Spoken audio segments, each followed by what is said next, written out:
इस एपिसोड के आगाज में आप देखेंगे यहाँ कैलमिनोस में खिज़र एक लोहार को मारकर बेहोश कर देता है और फिर उसकी जगह खुद लोहार बन जाता है। उसी दौरान पेत्रो वहाँ पर आ जाता है और कहता है, क्या सब कुछ तैयार है? जिसके जवाब में खिज़र कहता है, बिल्कुल जनाब, सब तैयार है। उसी दौरान वहाँ पर एक सिपाही आ जाता है और कहता है, तुम कौन हो? लोहार मार्कोस कहाँ पर है? जिसके जवाब में खिज़र कहता है, मैं मार्कोस का कज़न हूँ। वो काम करने के लिए चेवस जजीरे गया है। हमारा तमाम खानदान लोहार है। मार्कोस ने मुझे यहाँ आने के लिए कहा तो मैं यहाँ पर आ गया। आप बेफिक्र हो जाएं, मैं अपने खानदान का सबसे बेहतरीन लोहार हूँ। उसी दौरान शहजादा मुराद वहाँ पर आ जाता है। उसे देखकर पेत्रो कहता है, हम इस अहम दिन की तैयारियां कर रहे थे, आज वो तकरीब होने जा रही है। ये कहकर वो वहाँ से चले जाते हैं। नाजरीन, पेत्रो यहाँ पर घंटा देखने आया था, लेकिन खिज़र ने उस घंटे के अंदर बारूद भर दिया होता है। यहाँ किलिच बे उरूज और इलियास की तारीफें कर रहे होते हैं। ये सुनकर किलिच बे का बेटा गुस्से में वहाँ से बाहर निकल जाता है, जहाँ पर उसकी मुलाकात जाफर से होती है। जाफर उसे गुस्से में देखकर कहता है, मैंने तुम्हें पहले ही कहा था कि उरूज और इलियास बहुत खतरनाक हैं। आप मगरूर हो गए थे और मेरी बात नहीं सुनी। ये सुनकर वो और गुस्से में आ जाता है और कहता है, जो कहना चाहते हो कहो, वरना मैं तुम्हें मार डालूंगा। जिसके जवाब में जाफर कहता है, अगर मुझे मारने से आपकी परेशानियां खत्म हो जाती हैं तो मेरा खून आप पर हलाल है, लेकिन ये मसले का हल नहीं, बल्कि हमें उन्हें मारना चाहिए जिनकी वजह से आप परेशान हैं। ये सुनकर किलिच बे का बेटा कहता है, तुम्हें जो करना है जाकर करो। जिसके जवाब में जाफर कहता है, अगर कुछ गलत हो गया तो आप मेरा साथ देंगे? जिसके जवाब में वो कहता है, तुम बेफिक्र हो जाओ। ये सुनकर जाफर वहाँ से चला जाता है। इसके बाद वो सराय के मालिक के पास आकर कहता है, जैसा मैंने कहा था वैसा ही हो रहा है। किलिच बे उठकर आपके सराय में आ गए, आपको जल्दी कुछ करना होगा। ये सुनकर वो उसे सिक्कों की पोटली देता है और कहता है, ये लो और जाकर अपना काम करो। यहाँ ज़ैनब जवानी के पास पहुँच जाती है और उससे बीमार बच्चे के लिए दवाइयाँ लेती है। जिसके बाद वो कहती है, मुझे जल्दी वापस जाना होगा क्योंकि वो बच्चा बहुत बीमार है। यहाँ पर तकरीब शुरू हो रही होती है और सिपाही घंटे को बांध रहे होते हैं। वहीं पर मौजूद खिज़र भी ये सब कुछ देख रहा होता है।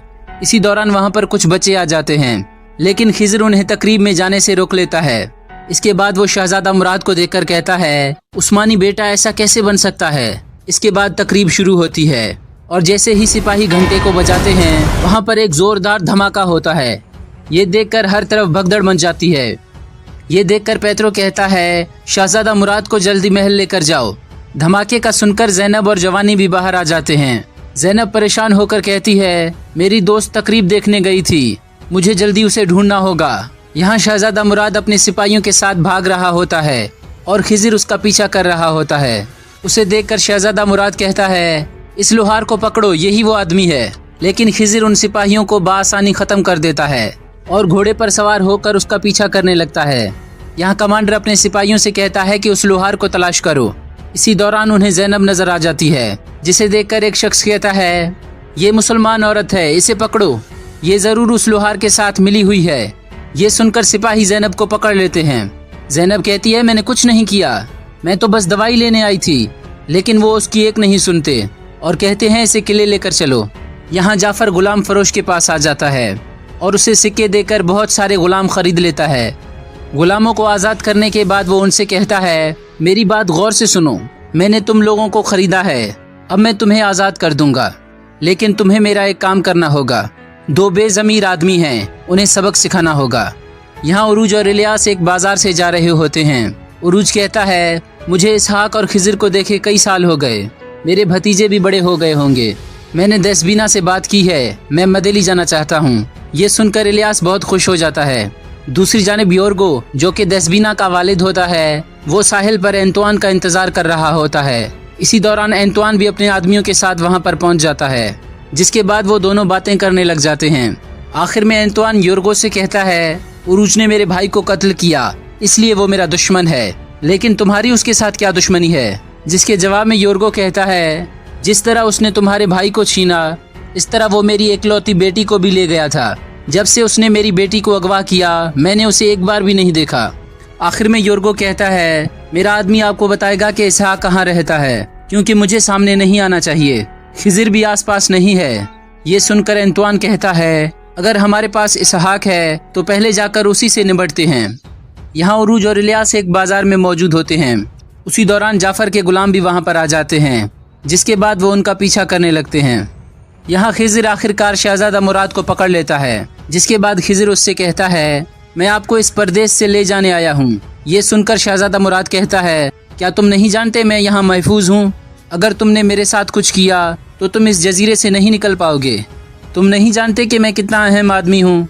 जिसके जवाब में खिज़र कहता है, आप अपने आबा व अजदाद की वजह से अहम हैं। इसके जवाब में वो कहता है, क्या तुम्हें मेरे चचा सुल्तान बायजीद ने भेजा है? जिसके जवाब में खिज़र कहता है, मैं तुम्हारे बाबा की एक अमानत तलाश कर रहा हूँ। इसके बाद खिज़र उसे मारने लगता है और कहता है, मैं तुम्हारी खाल उधेड़ दूंगा। इसी दौरान उन सिपाहियों का वहाँ से गुजर होता है जो ज़ैनब को गिरफ्तार करके ले जा रहे होते हैं और उससे बार बार पूछ रहे होते हैं कि वो लोहार कहाँ है। वहीं पर छुपा खिज़र भी उनकी बातें सुन लेता है, जिसके बाद वो शहजादे को बेहोश करके कहता है, मैं तुम्हें अपने साथ लेने आया था, लेकिन चीजें बदल गई। मुझे पहले उस लड़की को बचाना होगा। ये कहकर वो सिपाहियों के सामने आ जाता है और फिर लड़ाई शुरू हो जाती है। ये देखकर ज़ैनब भी लड़ना शुरू कर देती है और वो बड़ी बहादुरी से लड़ती है। आखिर में खिज़र ज़ैनब को लेकर वहाँ से भाग जाता है और सिपाही उनका पीछा करने लग जाते हैं। यहाँ गुलाम उरूज और इलियास का पीछा कर रहे होते हैं। थोड़ा आगे जाने के बाद उरूज मुड़कर देखता है और कहता है, क्या आप लोग बहुत शर्मीले हैं? हम देख रहे हैं कि जब से हम बाजार से निकले हैं आप लोग तब से हमारा पीछा कर रहे हैं, लेकिन आप अपना मसला बता नहीं रहे। इसके बाद इलियास कहता है, हमें बताएं कि आप क्या चाहते हैं। ये सुनकर गुलाम अपने हथियार निकाल लेते हैं। ये देखकर उरूज कहता है, हमें आपसे कोई मसला नहीं है, अपने रास्ते पर चलते रहें और जाहिर करें कि ये वाक़या कभी हुआ ही नहीं। लेकिन वो गुलाम फिर भी उन्हें घूर रहे होते हैं। यहाँ मदेली में एंतवान और उसके साथी इसहाक के घर में घुस जाते हैं। ये देखकर इसहाक के घर वाले डर जाते हैं और इसहाक भी उन्हें गुस्से से देख रहा होता है। इसके बाद एंतवान भी अंदर आ जाता है। यहाँ खिज़र और ज़ैनब भागते भागते एक समंदर के किनारे पर पहुँच जाते हैं। वो समंदर से काफ़ी ऊंचाई पर होते हैं। ये देखकर खिज़र बहुत परेशान हो जाता है, क्योंकि उनके पीछे सिपाही भी वहाँ पर पहुँच चुके होते हैं और उन्हें चारों तरफ से घेर लेते हैं। ये देखकर खिज़र कहता है, या तो हम यहाँ से परिंदों की तरह उड़ जाएंगे या हम इनमें से कुछ को मार कर मर जाएंगे। दूसरी जानिब उरूज अल्लाहू अकबर का नारा लगाकर हमला कर देता है और फिर उनके दरमियान मुकाबला शुरू हो जाता है। इलियास भी बड़ी बहादुरी से लड़ रहा होता है, जो काफ़ी गुलामों को मार देता है। यहाँ उरूज भी एक एक करके उनको मार रहा होता है। बड़ा खौफनाक मंजर नजर आता है। यहाँ एंतवान इसहाक से कहता है, क्या तुम ही उरूज के भाई इसहाक हो? जिसके जवाब में इसहाक कहता है, हाँ मैं ही उरूज का आगा हूँ। क्या तुम उन कुत्तों के आगा हो? ये सुनकर वो सब लोग हंसने लग जाते हैं, जिसके बाद वो उस पर हमला कर देते हैं। ये देखकर इसहाक की ज़ौजा बहुत खौफजदा हो जाती है और अपने बच्चों को छत पर भेज देती है। वो डाकू फौरन ही इसहाक पर काबू पा लेते हैं, जिसके बाद वो इसहाक की ज़ौजा को भी पकड़ लेते हैं।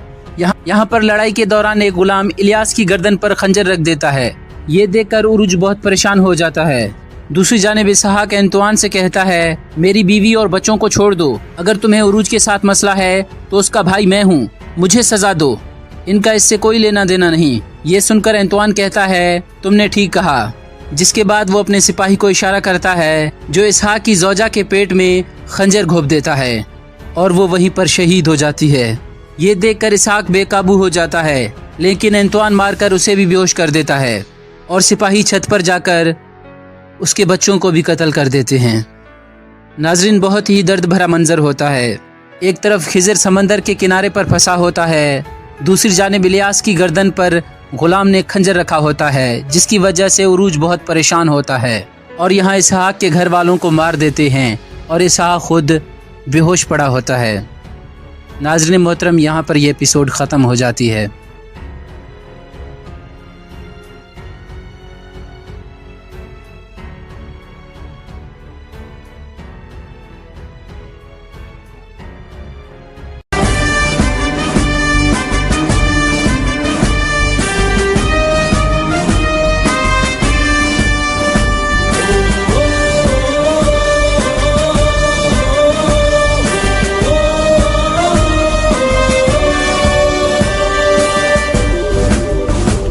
एपिसोड में आपने देखा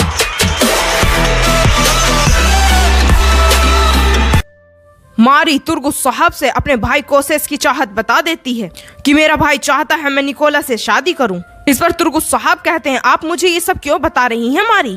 मारी कहती है, अब मुझे जाना चाहिए, खाने के लिए बहुत शुक्रिया। ये कहकर वहाँ से चली जाती है। और आज के इस एपिसोड में तुर्गुस साहब के पास कोतान आता है और पूछता है अब ये लोग क्या चाहते हैं भाई। इस पर तुर्गुस साहब कहते हैं मैं खुद नहीं जानता कोतान, वो खुद नहीं जानती कि वो क्या चाहती है। और इधर उस्मान साहब बच्चों को लेकर आ रहे होते हैं। गोल किले में निकोला कहता है आर्गोस अब आखिरी धमाका करके सबको मारने का वक्त आ गया है, क्या मेरे सिपाही तैयार हैं? तो आर्गोस हामी भरता है। निकोला कहता है मुझे चीजों को जलाना और बर्बाद करना बहुत पसंद है। ये कहकर वहाँ से जाने लगता है तो वहाँ रोगोतोस आ जाता है और कहता है उस्मान बच्चों को भगा ले गया निकोला। निकोला कहता है इस बात से कोई फर्क नहीं पड़ता, सारा सोगूत जल उठेगा। हमने जो बारूद पहुँचाया था वो हर जगह फैल गया है, सोगूत को बर्बाद कर देंगे। रोगोतोस कहता है मैं फौरन उस्मान से इंतकाम चाहता हूँ, चलो चलकर सब जला डालें। निकोला कहता है कोसेस को इंतजार नहीं कराना चाहिए। ये कहकर रोगोतोस के साथ वहाँ से निकल जाता है। इधर काई कबीले में उस्मान साहब बच्चों को लेकर पहुँच जाते हैं। सभी उन्हें देखकर बहुत खुश होते हैं और अपने बच्चों से मिलते हैं और अल्लाह का शुक्र अदा करते हैं। खुशी से झूम उठता है। बाला खातून अहमद सिपाही से लाडो प्यार करती हैं। तभी मालून खातून वहाँ ओरहान को ले आती हैं, तो सलजान खातून ओरहान को उठाकर उस्मान साहब को देती हैं और कहती हैं अब अपने बच्चे को थाम लो ताकि तुम्हारा दिल भी इस राहत को महसूस कर सके। ये सुनकर उस्मान साहब ओरहान को अपनी गोद में उठा लेते हैं और उससे लाडो प्यार करते हैं और कहते हैं कफ्फार ने अपनी हद पार कर दी, हमारे बच्चों को अगवा कर लिया। तमाम वालिद और माएं अपनी औलाद के लिए रोते रहे, तकलीफ बर्दाश्त की। उन लोगों की नीयत थी कि हमारे बच्चों का ईमान बदल डालें, इनके दिल से इनका हदफ अल्लाह और पैगंबर की मोहब्बत निकाल दें। अगर वो लोग ये बात नहीं जानते थे कि हमने अपने बच्चों को बचपन से ही कुरान करीम और अल्लाह के अहकाम सुनाकर पाला है, जैसे जैसे ये बड़े होते हैं अंदर बोया हुआ ईमान का बीज भी बड़ा होता चला जाता है। एक बुलंद दरख्त की मालिद जिसकी जड़ें इतनी मजबूत होती हैं कि कोई कुल्हाड़ी उसे नहीं काट सकती और ना ही कोई हथियार उसे नुकसान पहुंचा सकता है। सबसे पहले अल्लाह की मदद से और इसके बाद हमारे बच्चों की हिम्मत से हमने इस मुसीबत से निजात पाली। एक खातून कहती है आप अपने बारे में क्यों नहीं कहते जनाब? उस्मान साहब कहते हैं हमें किसी तारीफ की जरूरत नहीं, ना ही किसी ताकत की हाजत है और ना ही लंबी जिंदगी की चाहत है। हम सिर्फ इस नेक मकसद की खातिर जिंदा हैं, हमारी मंजिल केजल आजमाया हो। ये कहकर तलवार फिजा में बुलंद करके अल्लाह अकबर की खूबसूरत सदा कहते हैं। सोगूत में मटकों में बारूद भरा जा रहा होता है और दरगाह में मोहतरम शेख साहब से गरीगोर बातचीत करता है और मोहतरम शेख साहब उसे अल्लाह की रहमत के बारे में बताते हैं। तभी एंद्रियास अंदर दाखिल होता है और एक जगह बारूद का मटका रखकर उनके पास आ जाता है। गरीगोर कहता है हम मजीद आपका कीमती वक्त नहीं लेना चाहते। मोहतरम शेख साहब खड़े होकर कहते हैं हमारी दरगाह के दरवाजे और हमारे दिल के दरवाजे हमेशा आपके लिए खुले हैं। ये सुनकर वो दोनों चले जाते हैं और बाहर काफी सारी जगह वो लोग उस बारूद के मटकों को रख देते हैं और काई कबीले के मरकजी खेमे में उस्मान साहब के साथ बच्चे और उनके घर वाले बैठे होते हैं। अहमद सिपाही कहता है उन लोगों ने हमें अपना नापाक खाना खिलाने की बहुत कोशिश की मगर हमने उसे छुआ तक नहीं। हमने कहा हम हराम नहीं खाते। ये सुनकर उस्मान साहब कहते हैं माशाअल्लाह। फौरन वहाँ कुछ सिपाही खाना ले आते हैं। उस्मान साहब कहते हैं बहादुर जवानों शुरू करो, मैंने अपने कबीले के बहादुरों के लिए बकरे की कुर्बानी कराई है। ये कहकर बिस्मिल्लाहिर्रहमानिर्रहीम पढ़कर सभी खाना शुरू कर देते हैं। बाला खातून कहती हैं आप सभी इतने छोटे हैं, इतने दिनों तक आपने भूख कैसे बर्दाश्त की? अहमद सिपाही कहता है ईमान की ताकत से। कुमराल अब्दाल साहब ने हमें हजरत अली रज़ियल्लाहु ताला अन्हु के बारे में बताया था, हम भी उनकी तरह गफ्फार के सामने डटकर खड़े हो गए। अगर मेरे पास भी एक जुल्फ़िकार होती तो मैं उन सब का काम तमाम कर देता। तब एक बच्चा कहता है पास तलवार नहीं थी पर इसने एक कांटे से ही तैकफोर का हाथ जख्मी कर दिया। ये सुन साहब कहते हैं अरे माशाअल्लाह मेरे नौजवानों, जब तक हमारे पास तुम जैसे बहादुर लोग हैं तो हम बहुत जल्द अपनी सल्तनत कायम करेंगे। और बाहर कुमराल अब्दाल साहब दाऊद साहब के पास आते हैं, कहते हैं अल्लाह आपके बनाए गए हथियारों को तेज करे। साहब कुछ नहीं बोलते तो कुमराल अब्दाल साहब कहते हैं मैं किससे बात कर रहा हूँ, क्या तुम मेरे सलाम का जवाब भी नहीं दोगे? दाऊद साहब कहते हैं मैं तुम्हारे पहनने के लिए सलीब तैयार कर रहा हूँ। सुनकर कुमराल अब्दाल साहब कहते हैं अपने अल्फाज पर गौर करें जरा और देखने लगते हैं कि क्या कर रहे हैं। दाऊद साहब कहते हैं मैंने दर्जी को तुम्हारे लिए पादरी का लिबास सिलवाने के लिए भी कह दिया है। सुनकर कुमराल अब्दाल साहब कहते हैं या अल्लाह, तू ही हमारी दुआओं में कहे जाने वाले अल्फाज को जानता है। मैं बुरी सोच के खिलाफ तेरी मदद तलब करता हूँ, मुझे सब्र अता कर। दाऊद साहब कहते हैं तुमने बच्चों को कैसे बचाया? कुमराल अब्दाल साहब कहते हैं साले सल्तूक ने मुझे सिखाया है कि अपने निशानात पीछे छोड़े बगैर बर्फ पर कैसे चलना है ताकि किसी और को पता ना चले। दाऊद साहब कहते हैं तो फिर तो तुम बहुत अच्छे पादरी बने होंगे। ये सुनते ही कुमराल अब्दाल साहब को गुस्सा आ जाता है और कहते हैं क्या कहा तुमने? दाऊद साहब कहते अरे दोस्त मैंने तो कुछ नहीं कहा, मेरा मतलब था कि तुम इतने तेज हो कि उन लोगों को तो कुछ समझ आया ही नहीं होगा। फिर कहते हैं अल्लाह तुमसे राजी हो। कुमराल अब्दाल साहब कहते हैं खामोश, पास कोई खास महारत नहीं, आइंदा मेरे से ऐसी बात मत करना, हर काम अल्लाह के हुक्म से होता है। ये कहकर वहाँ से चले जाते हैं। और इधर आईगुल खातून जैसे ही खेमे से बाहर आती हैं, उसके सामने जारकुताय आ जाता है और पूछता है आप मुझे पसंद क्यों नहीं करती, क्या मैं बदसूरत हूँ? आईगुल मुस्कुराती है और कहती है नहीं। जारकुताय कहता है तो फिर इसलिए कि मैं ज्यादा खाता हूँ? आईगुल मना करती है। जारकुताय कहता है तो मैं पागल हूँ? आईगुल कहती है मैं तुमसे ज्यादा पागल हूँ। ये कहकर वहाँ से जाने लगती है तो जारकुताय कहता है रुकिए, बताइए तो फिर आप मुझे पसंद क्यों नहीं करती? आईगुल कहती है जारकुताय आप एक अच्छे इंसान हो, जराइतमंद हो, रहमदिल हो, ताकतवर हो, मगर मैं दोबारा गिरना नहीं चाहती। ये कहकर वहाँ से जाने लगती हैं तो जारकुताय चिल्लाता हुआ कहता है जारकुताय तुम्हें गिरने नहीं देगा। आईगुल उसे खामोश कराती है तो जारकुताय कहता है तुम कहोगी तो मैं तुम्हारे सामने पहाड़ बनकर खड़ा हो जाऊंगा, और जंग तो वैसे भी जिंदगी से ज्यादा मुश्किल है, तुम जंग में जारकुताय का साथ दे सकती हो, तो क्या फिर भी तुम्हें मुझ पर भरोसा नहीं? आईगुल कुछ जवाब नहीं देती और वहाँ से जाने लगती है तो जारकुताय बहुत तेज आवाज में कहता है मुझसे शादी कर लो पागल लड़की, और आईगुल खेमे का दरवाजा बंद कर लेती है। जारकुताय कहता है मैं इंतजार करूंगा। ये कहकर वहीं बैठ जाता है। और इधर सोगुत गिरजा घर में सामुएल गरीगोर से कहता है हमने तमाम इलाकों में बारूद रख दिया है, जैसा ही आप इशारा करेंगे पूरा सोगुत जल उठेगा। इस पर गरीगोर कहता है सोगुत नींद के दौरान ही जल जाएगा सामुएल। उसी दौरान उन्हें बाहर से किसी की आहट महसूस होती है। एंद्रियास दरवाजा खोलकर देखता है मगर उसे कोई नहीं दिखता, और सोगुत से बाहर तीनों तैकफोर अपने सिपाहियों के साथ खड़े होते हैं। कोसेस कहता है जैसे ही धमाका होगा अफरा तफरी फैल जाएगी और यही चीज हमारे लिए सोगुत के दरवाजे खोलेगी। ने मेरे गाँव पर कब्जा कर लिया, अब मैं उससे बदले में हर चीज ले लूंगा। सोगुत में वही लोग जिन्होंने जगह जगह बारूद के मटके रखे होते हैं से तार बाहर खींचकर उनमें आग लगा देते हैं और छिपकर देखने लगते हैं। और दरगाह के अंदर उस्मान साहब मोहतरम शेख साहब से कहते हैं जब उन्होंने गरीगोर को मारने की कोशिश की तो मैंने अपनी जान की परवाह किए बगैर उसे बचाया, उसे अपने ईसाई शहरियों का हाकिम बनाया, लेकिन वो इस तरह की गद्दारी, इस तरह की शैतानियत कैसे कर सकता है?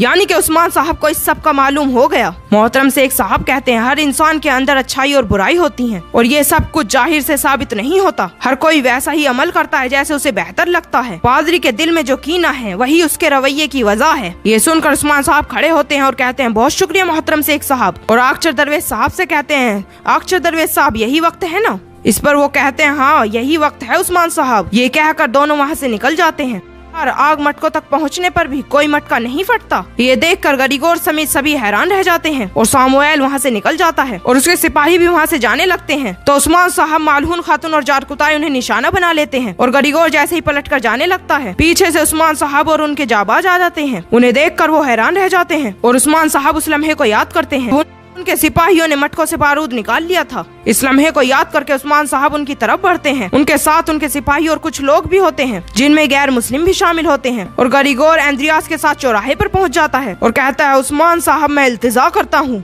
मुझे माफ कर दें। ये कहकर एंद्रियास के साथ घुटनों के बल बैठ जाता है और उस्मान साहब कहते हैं आखचर दरवेश साहब ने साये की तरह आपका पीछा किया। और उस लम्हे को दिखाया जाता है जब आखचर दरवेश साहब ने उन्हें मटका रखते हुए देख लिया था और वो आपस में इशारा कर रहे थे। उस्मान साहब कहते हैं आपने जो कोई भी कदम उठाया और तैकफोरों के साथ मिलकर जो मंसूबा बनाया मैं सब जानता था, मगर सिर्फ यही नहीं मैं आपके जुल्म के बारे में भी जानता हूँ। अब तो आपका खुद का मजहब भी आपको माफ नहीं करेगा। वो दुकानें जिनको आप जलाना चाहते थे वो बेगुनाह लोगों की हैं। वो घर जिनको आप आग लगाना चाहते थे मासूम गरीब लोगों के हैं। वो मस्जिदें जिन्हें आप जला डालना चाहते थे वो मुसलमानों का घर है। और उनके सर से कपड़ा हटाकर कहते हैं आप में और यहूदा में क्या फर्क रह गया? अपने फायदे की खातिर आप अपने लोगों के साथ भी गद्दारी कर सकते हैं। ये कहकर तलवार मियान से निकालते हैं और कहते हैं जब तक तुर्क जिंदा है वो तलवार की ताकत से पूरी दुनिया में अदल का निजाम कायम करेंगे। और इस तलवार में इतनी ताकत है ये हमेशा जालिम की गर्दन तक पहुंचकर रहती है। क्या आपके पास कहने के लिए कुछ है?